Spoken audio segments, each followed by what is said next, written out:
လုံကဂျာမနီနိုင်ငံဘာလင်မြို့မှာအမေရိကန်အစိုးရအထူးကိုယ်စားလှယ်တွေနဲ့9နိုင်ကြာဆွေးနွေးခဲ့ချိန်မှာဇလစကီကအခုလိုကမ်းလှမ်းခဲ့တာဖြစ်ပါတယ်။နေတိုးစစ်မဟာမိတ်အဖွဲ့တွေဝင်ရောက်ခွင့်ရရေးဆိုတာဟာဇလစကီနဲ့ယူကရိန်းနိုင်ငံအတွက်အထူးအလေးထားခဲ့တဲ့ရည်မှန်းချက်တစ်ခုလည်းဖြစ်ပါတယ်။အမေရိကန်သမ္မတဒေါ်နယ်ထရမ့်ဆေလွတ်ထားတဲ့အထူးကိုယ်စားလှယ်စတီဗ်ဝစ်ကော့က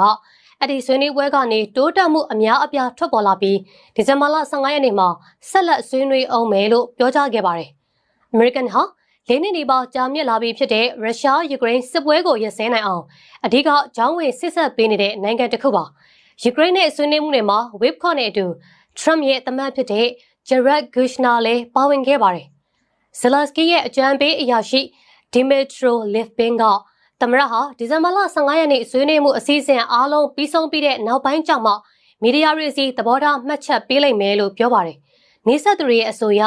ဇလစကီဟာနေတိုးအဖွဲ့တွေယူကရိန်းဝင်ရောက်ဖို့မျှော်လင့်ချက်ကိုဆွန့်လွတ်ပေးမယ်လို့ကမ်းလှမ်းခဲ့ပြီးအပြန်အလှန်အနေနဲ့ယူကရိန်းရဲ့လုံခြုံရေးအတွက်အနောက်နိုင်ငံတွေစီကအာမခံချက်ကိုတောင်းဆိုခဲ့တယ်လို့သိရပါတယ်။ဒါဟာနေတိုးမဟာမိတ်အဖွဲ့ဝင်ဖြစ်ခွင့်ကိုအပူတပြင်းလိုလားခဲ့တဲ့ယူကရိန်းဘက်က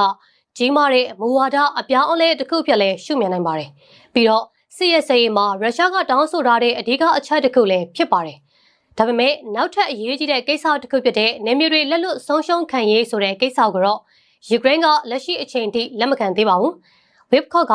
အမေရိကန်နဲ့ယူကရိန်းကိုယ်စားလှယ်အဖွဲ့တွေဟာငြိမ်းချမ်းရေးစီးပွားရေးနဲ့တခြားကဏ္ဍတွေအတွက်အဆိုပြုချက်ပေါင်း20ကိုအကျေအလည်ဆွေးနွေးခဲ့တယ်လို့လူမှုကွန်ရက်မီဒီယာ X မှာရေးသားထားခဲ့ပါတယ်။နိုင်ငံဆွေးနွေးပွဲကိုအင်ရှင်အဖြစ်လက်ခံပေးဖို့